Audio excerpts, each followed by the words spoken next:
It feels like the weekend was just here and now she's back again. Yes, ma'am, it's a catfish. And ain't no realness in that bitch. That catfish tragic. Online savage, real life average.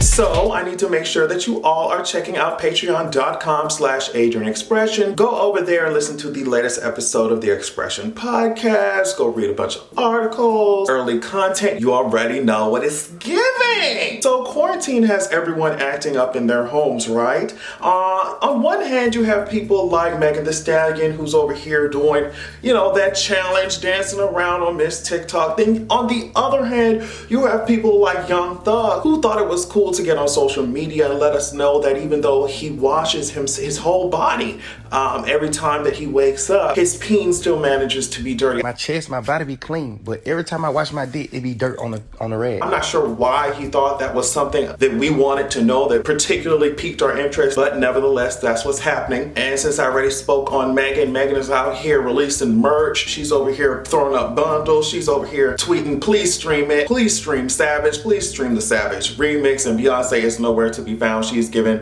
people happy birthday shout outs or something. I don't know.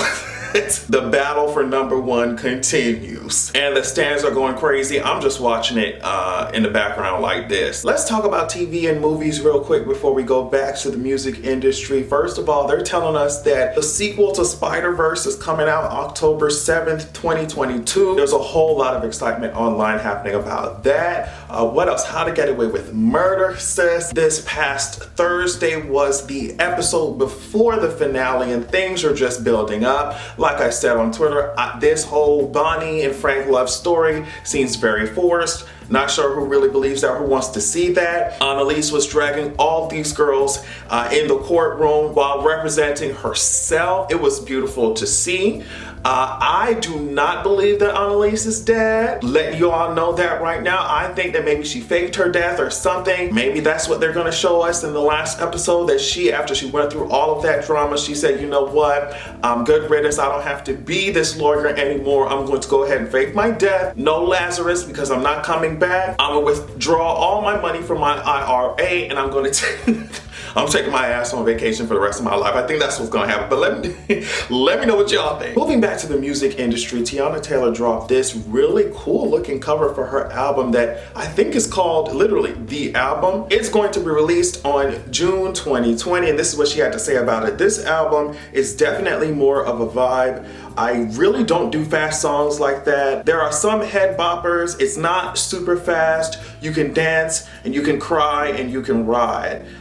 She said she's ready to get shit done on her own, and the album is going to be focusing on fixing what didn't work the first time, getting a better rollout, more records, longer records, just giving everybody more. I think I read one of her social media responses saying that the album is going to be, I can't remember if it's like 16 or 20 tracks, but it's gonna be a very long album. I don't know, at least I consider that very long. Maybe in comparison to what a lot of people are releasing nowadays, but yeah, I really want to know whoever was the creative director, art director behind this album cover, because it definitely, I think that shit looks cool as hell. There's a lot of stuff dropping, okay? So I feel like no matter what your taste is in music, you're gonna have something to listen to as we deal with Miss Rona sticking her stilettos right into our jugular. Katy Perry's coming out with something May 15th. It's called Daisies. Brandy's album art was released. It's gonna be dropping on July 31st. I guess after she gave us Baby Mama, she said, you know what, I have a little bit more in store for you all. Kehlani already dropped her album.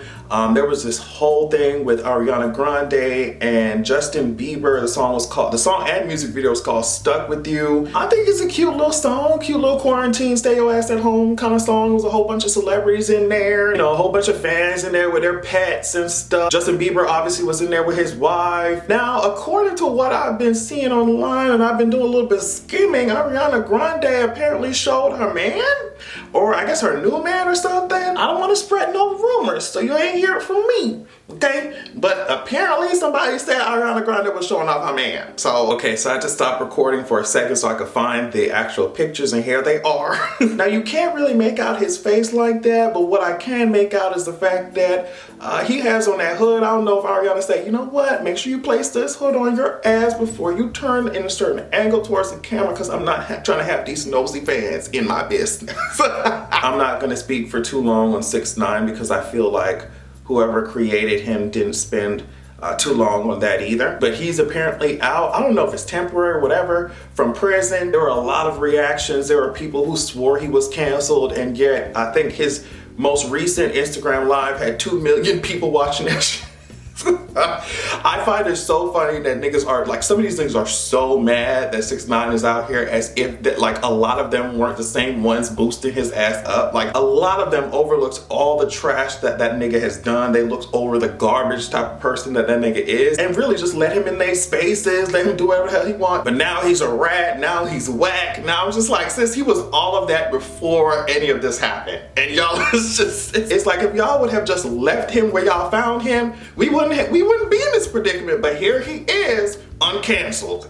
I hate to see it. Now, speaking of something that should be canceled, whatever name that Elon and Grimes, is that how you pronounce the name? Elon and Grimes came up with for their child, I don't know, we might have to put a stamp of disapproval on that. Okay. And it seems like the state of California might have already done so, because, you know, the way that this name is set up, they may not be able to accept that shit.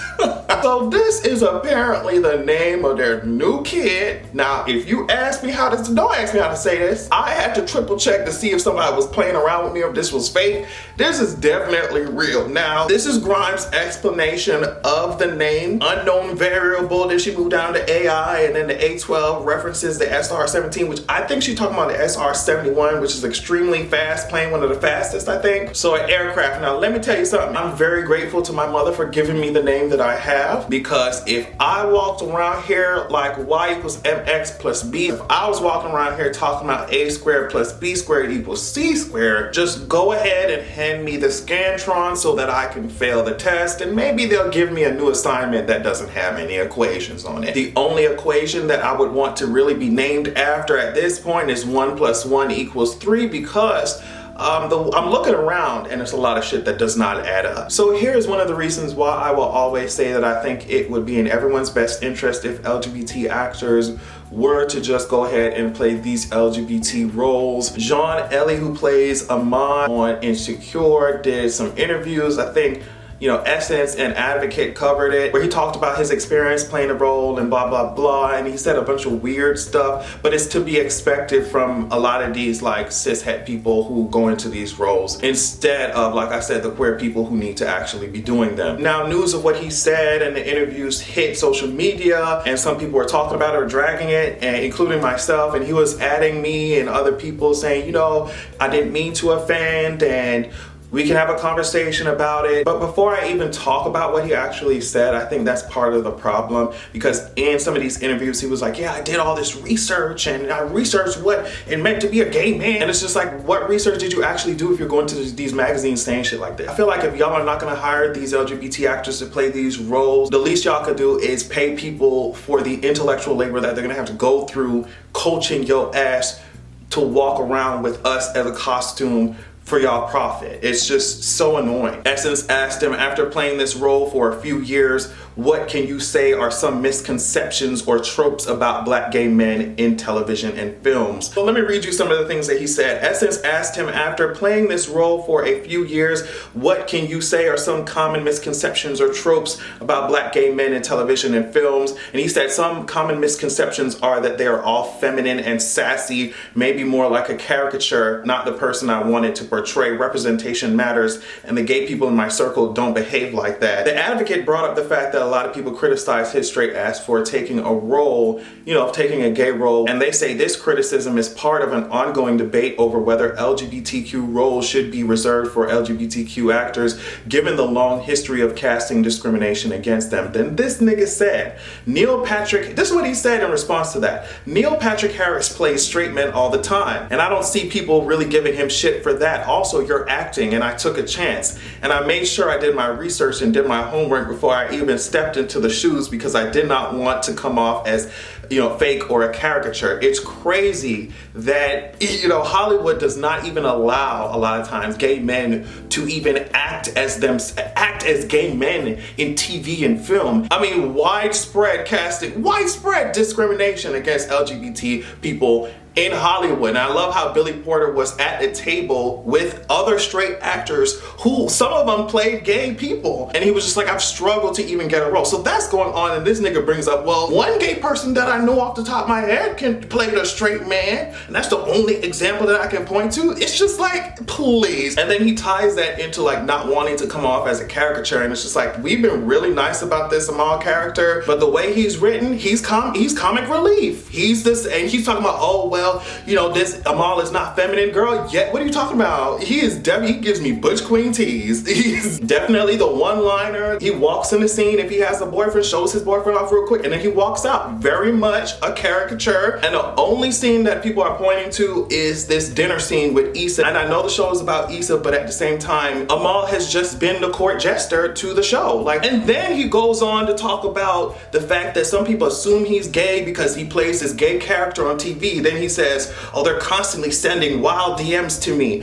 I usually don't say anything, I leave it alone. But what happens is a lot of times I don't reply to them. They're like, yo, I know you see my messages, why don't you hit me back? What up? I'm like, whoa, relax. Or I get messages where people sending me all kinds of body parts, and I'm like, bro, this is not cool. I don't even accept that from females. Why would I accept that from you? I'm like, you guys need to just chill out. And it's just like, I really don't care about, oh, woe is me, I'm playing a gay nigga on screen and niggas think I'm gay and they sending me DMs. It's just like, how much deeper of a conversation will we actually have gotten? How much more insightful of an interview would we have had if we had a gay nigga playing that role, instead of like, oh my goodness, gay niggas send me DMs, oh my goodness, but gay men play straight men, why don't y'all bother them about that? It's just like, this is also elementary, especially given where we are in thinking as a society right now. I don't know if straight people think they're doing us a favor by doing shit like this. I have no idea why he's talking about Ahmal like he's some groundbreaking gay character, especially not when his gay character literally checks off all of the Hollywood boxes.